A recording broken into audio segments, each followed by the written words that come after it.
اعوذ باللہ من الشیطان الرجیم بسم اللہ الرحمن الرحیم۔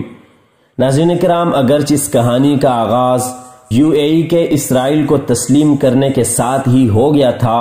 کہ کیا پاکستان بھی اپنے عرب دوستوں کے ہم رکاب ہو سکے گا یا نہیں، لیکن اس کو زیادہ شدت سے پذیرائی اس وقت حاصل ہوئی جب حالیہ دنوں میں بعض ٹی وی اینکرز نے یہ شوشہ چھاڑا کہ پاکستان سے ایک خفیہ وفد اسرائیل گیا اور اس نے وہاں جا کر اس کی حکومت کے سامنے چند ایک شرائط رکھی جن کو قبول کرنے کی صورت میں ان دونوں ممالک کے درمیان سفارتی تعلقات قائم کیے جا سکتے ہیں۔ اس خبر کا آنا تھا کہ پاکستان میں اس وقت اپوزیشن کے ایک متحرک رہنما اور سابق وزیراعظم نواز شریف کی صاحبزادی نے اس کو اپنے سیاسی مقاصد کے لیے استعمال کرنے کی کوشش کی کہ عمران حکومت اسرائیل کے لیے نرم گوشہ رکھتی ہے، لیکن ابھی وہ فضا ہموار کرنے کی کوشش کر رہی تھی کہ نور دہری نامی ایک پاکستانی جو کہ اس وقت برطانیہ کی شہریت رکھتا ہے اور اپنی اسرائیل نواز سوچ کی بدولت نہ صرف ایک متنازع شخصیت ہے بلکہ کئی دفعہ اسرائیل کا سفر کرنے کے ساتھ ساتھ اپنے موساد کے ساتھ تعلقات کا اقرار بھی کر چکا ہے، کا اسرائیلی ٹی وی کو دیا گیا انٹرویو بھی سامنے آ گیا جس میں اس نے یہ انکشاف کیا کہ محترمہ کے اپنے والد میاں نواز شریف جب 1997 میں پاکستان کے وزیر اعظم تھے تو انہوں نے ایک نہیں بلکہ 2 دفعہ اسرائیل میں اپنے وفد بھیجے اور یہ بیک ڈور ڈپلومیسی ایک مدت سے جاری ہے، جس کے بعد مریم نواز کی جھاگ فوری طور پر بیٹھ گئی اور اس نے اس مہم سے ہاتھ کھینچ لیے، لیکن ابھی تک میڈیا مریم نواز کے سامنے اس بابت سوالات رکھ رہا ہے جن کے جوابات دینے سے وہ گریز کر رہی ہیں۔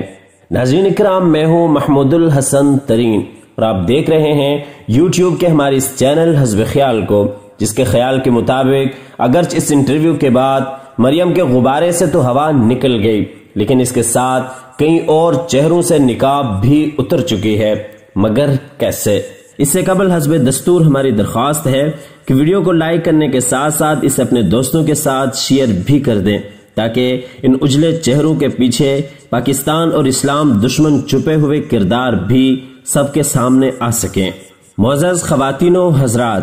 نور دہری نے اپنے انٹرویو میں انکشاف کیا کہ نواز دور میں بھیجے گئے ان وفود میں سے ایک کی قیادت جمعیت علماء اسلام کے رہنما مولانا اجمل قادری نے کی تھی، جبکہ حالیہ دنوں میں اسی جماعت کے ایک باغی رکن اور اسلامی نظریاتی کونسل کے سابقہ چیئرمین مولانا محمد خان شیرانی کا اسرائیل کے حوالے سے بیان بھی خاصا فکر انگیز ہے، لیکن وائے افسوس پاکستان اور اسلام کے ان جھوٹے ٹھیکیداروں کے قول و عمل کا تضاد ملاحظہ ہو کہ عوام کے سامنے انہوں نے ہر فارم پر اسرائیل کی مخالفت کی، مگر جب چندہ دینے والوں نے اپنا قبل تبدیل کیا تو انہوں نے بھی دوران نماز ہی اپنا رخ بھی تل ابیب کی طرف پھیر لیا۔ اس انٹرویو میں جب میزبان نے نور دہری سے پوچھا کہ پاکستانی عوام اسرائیل کو تسلیم کرنے یا نہ کرنے کے بارے میں کیا رائے رکھتے ہیں تو اس نے جواب دیا کہ عوام اس بارے میں تقسیم ہو چکی ہے۔ پاکستان کا تعلیم یافتہ طبقہ جو کہ سیاست کا شعور رکھتا ہے وہ اس حق میں ہے کہ اب اسرائیل کو تسلیم کر لینا چاہیے،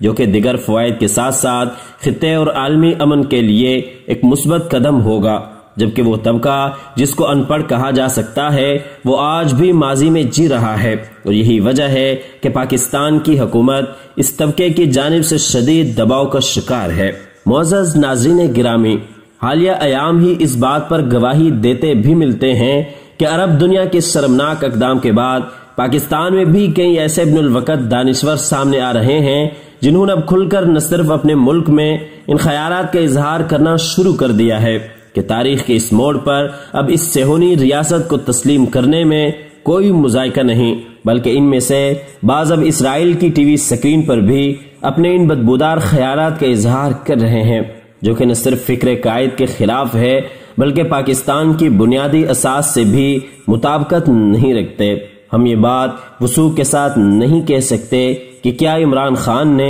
ایسا کوئی وفد اسرائیل بھیجا کہ نہیں، جبکہ حکومتی سطح پر اس کی سختی سے تردید بھی کی جا چکی ہے۔ دوستو، امید کرتے ہیں کہ ویڈیو آپ کو پسند آئی ہوگی۔ ویڈیو پسند آنے کی صورت میں دوستوں کے ساتھ لازمی شیئر کیجیے گا۔ اللہ حافظ۔